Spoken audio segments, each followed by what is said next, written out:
नाही ब्लास्ट होईल रे तारी सारी तिकडे तारी पाहिजे तारी आहे पडे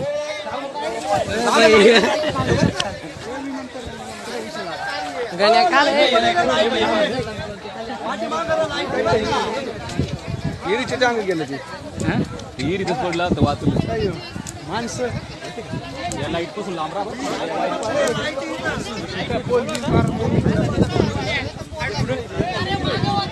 लय स्पीड राहते याचा अर्थ बाय ना